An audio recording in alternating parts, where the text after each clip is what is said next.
America हमेशा से दुनिया के कारोबार का बड़ा खिलाड़ी रहा है, लेकिन अब हालात बदल रहे हैं। अंतर्राष्ट्रीय व्यापार विशेषज्ञों का कहना है कि अमेरिका की नई नीतियां दुनिया भर के देशों के लिए मुश्किलें खड़ी कर सकती हैं।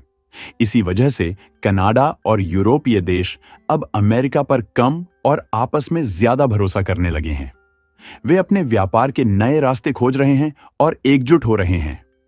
लेकिन क्या इससे अमेरिका की ताकत कम होगी और भारत जैसे देशों पर इसका क्या असर पड़ेगा? जानने के लिए वीडियो को आखिर तक देखें। दुनिया के कई व्यापार विशेषज्ञों का मानना है कि अमेरिका के नए फैसलों से उसके पुराने दोस्त देश कमजोर हो सकते हैं। इसी वजह से कनाडा और यूरोपीय देश अब नए व्यापारिक रास्ते ढूंढ रहे हैं और आपस में अपने संबंध मजबूत कर रहे हैं।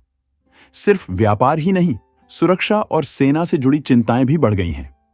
ट्रंप सरकार के बदलते रवैये को देखते हुए फ्रांस ने एक बड़ी बैठक बुलाई है, जहां कई यूरोपीय देश मिलकर सुरक्षा के मुद्दों पर बात करेंगे।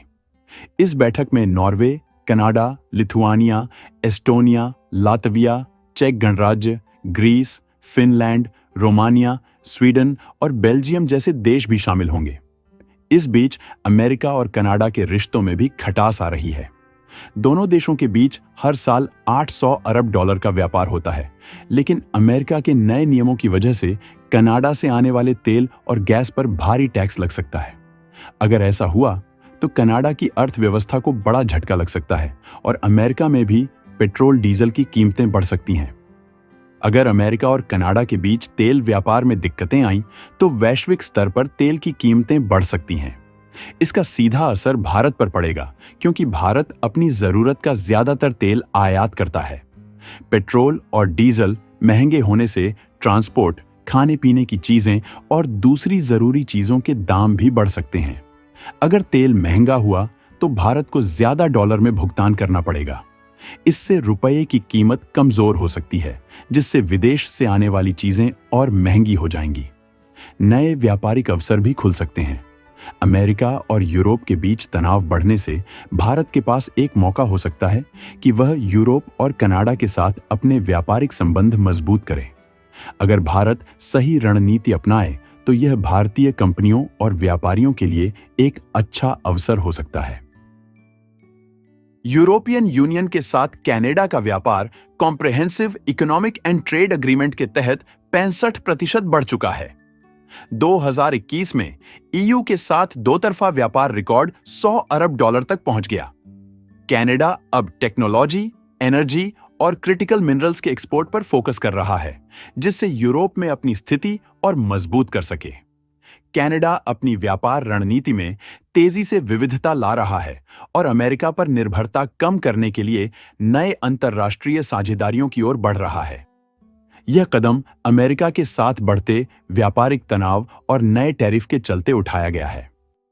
अमेरिका के अलावा कनाडा ने एशिया में भी अपनी मौजूदगी बढ़ाई है। जापान और चीन के साथ नए एनर्जी एक्सपोर्ट समझौतों पर हस्ताक्षर किए गए हैं। साथ ही इंडोनेशिया और साउथ कोरिया के साथ भी व्यापारिक समझौते हो रहे हैं, जिससे कनाडा को हाई ग्रोथ इकोनॉमीज में एक्सपोर्ट बढ़ाने का मौका मिलेगा। कनाडा अब अपने ऊर्जा निर्यात के लिए अमेरिका पर निर्भरता कम कर रहा है और एशियाई देशों जैसे जापान और चीन के साथ व्यापार बढ़ा रहा है।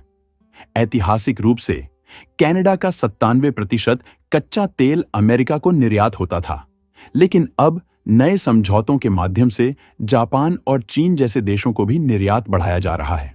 इसके अलावा Canada comprehensive and progressive agreement for trans pacific partnership के तहत इंडो पैसिफिक देशों, दक्षिण कोरिया और इंडोनेशिया के साथ भी व्यापारिक संबंध मजबूत कर रहा है। कनाडा और यूरोप क्रिटिकल मिनरल्स के क्षेत्र में सहयोग बढ़ा रहे हैं, जो ग्रीन टेक्नोलॉजीज जैसे इलेक्ट्रिक वाहनों और पवन टर्बाइनों के लिए आवश्यक हैं। कनाडा की क्रिटिकल मिनरल स्ट्रैटेजी के तहत 31 खनिजों को महत्वपूर्ण माना गया है, जो स्वच्छ ऊर्जा, इलेक्ट्रिक वाहन बैटरियों और सेमीकंडक्टर निर्माण में उपयोग होते हैं। इस योजना को 2022 के बजट में 4 अरब डॉलर की फंडिंग मिली है, जिससे स्थायी खनन तकनीकों को बढ़ावा दिया जाएगा और स्वच्छ ऊर्जा क्षेत्र में निवेश को आकर्षित किया जाएगा। क्रिटिकल मिनरल्स सेक्टर से हजारों नई नौकरियों के अवसर पैदा होने की उम्मीद है, जिससे ओंटारियो, क्यूबेक, ब्रिटिश कोलंबिया और नॉर्थ वेस्ट टेरिटरीज जैसे क्षेत्रों में खनन गतिविधि बढ़ेगी। इससे नई इंफ्रास्ट्रक्चर परियोजनाओं और सप्लाई चेन का विस्तार होगा। इसके अलावा यूरोपीय संघ इलेक्ट्रिक वाहनों, सौर ऊर्जा और बैटरी निर्माण के लिए आवश्यक खनिजों की आपूर्ति सुनिश्चित करने के लिए कनाडा, ऑस्ट्रेलिया और अफ्रीका के देशों से नई साझेदारियां कर रहा है। इस रणनीति का मुख्य उद्देश्य यह सुनिश्चित करना है कि यूरोप की तकनीकी और हरित ऊर्जा, ग्रीन एनर्जी इंडस्ट्री किसी एक देश पर पूरी तरह से निर्भर न रहे, खासकर चीन पर, जो इन महत्वपूर्ण खनिजों का प्रमुख निर्यातक है।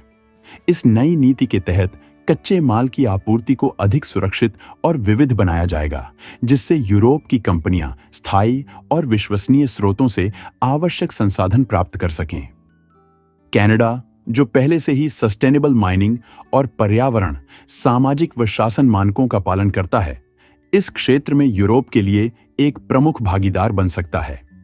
इसीलिए कनाडा की व्यापार मंत्री मैरी एंग ने हाल ही में ब्रसेल्स का दौरा किया, जिससे यह स्पष्ट हो गया कि कनाडा अब केवल अमेरिका पर निर्भर नहीं रहेगा। यूरोपीय संघ के साथ व्यापारिक संबंधों को मजबूत करना इस यात्रा का मुख्य उद्देश्य था, खासकर तब जब अमेरिका के साथ व्यापारिक तनाव बढ़ रहे हैं और नए टैरिफ लगाने की धमकी दी जा रही है। ब्रसेल्स में हुई इस महत्वपूर्ण बैठक में यूरोपीय व्यापार आयुक्त मारोस सेफकोविच और कनाडा की व्यापार मंत्री मैरी एंग ने व्यापार से जुड़ी प्रशासनिक बाधाओं को कम करने और छोटे एवं मध्यम उद्योगों एसएमईज के लिए बाजार तक आसान पहुंच बनाने पर सहमति जताई। यह सहयोग न केवल व्यापारिक विवादों को कम करेगा, बल्कि निवेश की सुरक्षा बढ़ाने और हरित ऊर्जा क्षेत्र में साझेदारी को मजबूत करने में भी मदद करेगा। अमेरिकी राष्ट्रपति डोनाल्ड ट्रंप द्वारा यूरोपीय संघ के खिलाफ 25% स्टील और एल्यूमीनियम आयात शुल्क लगाने की घोषणा के बाद ईयू ने तीव्र प्रतिक्रिया व्यक्त की है। जर्मन चांसलर ओलाफ शॉल्ज ने कहा कि ईयू इन शुल्कों का तुरंत और निर्णायक जवाब देने के लिए तैयार है। फ्रांस के राष्ट्रपति इमैनुएल मैक्रों ने भी स्पष्ट किया कि यदि अमेरिका यूरोपीय वस्तुओं पर शुल्क लगाता है तो ईयू मजबूती से प्रतिक्रिया देगा। ईयू के नेताओं ने इन अमेरिकी शुल्कों को अनावश्यक और मूर्खतापूर्ण करार दिया है और एकजुट होकर इसका सामना करने की प्रतिबद्धता जताई है।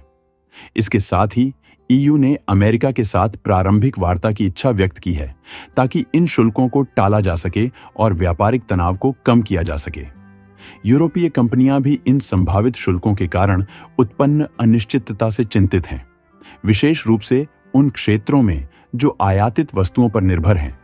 कुछ कंपनियां अमेरिका में उत्पादन बढ़ाने पर विचार कर रही हैं, ताकि शुल्कों के प्रभाव को कम किया जा सके।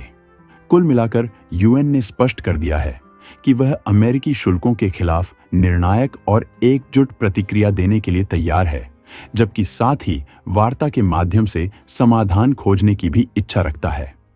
तो अब सवाल यह उठता है, क्या यह व्यापारिक टकराव एक बड़े आर्थिक युद्ध में बदल जाएगा या फिर दोनों पक्ष किसी समझौते पर पहुंचेंगे? यूरोप स्पष्ट रूप से पीछे हटने के मूड में नहीं है और अमेरिका भी अपनी नीतियों पर अडिग दिख रहा है। ऐसे में आने वाले दिनों में वैश्विक व्यापार पर इसका क्या असर पड़ेगा? क्या यह शुल्क सिर्फ शुरुआत है या फिर आगे और कड़े कदम उठाए जा सकते हैं? इस पूरी स्थिति पर आपकी क्या राय है? हमें कमेंट में जरूर बताएं। अगर आपको यह जानकारी महत्वपूर्ण लगी तो वीडियो को लाइक करें और चैनल को सब्सक्राइब करें, ताकि आपको ऐसे ही बड़े अंतर्राष्ट्रीय मुद्दों से जुड़े अपडेट मिलते रहें। धन्यवाद।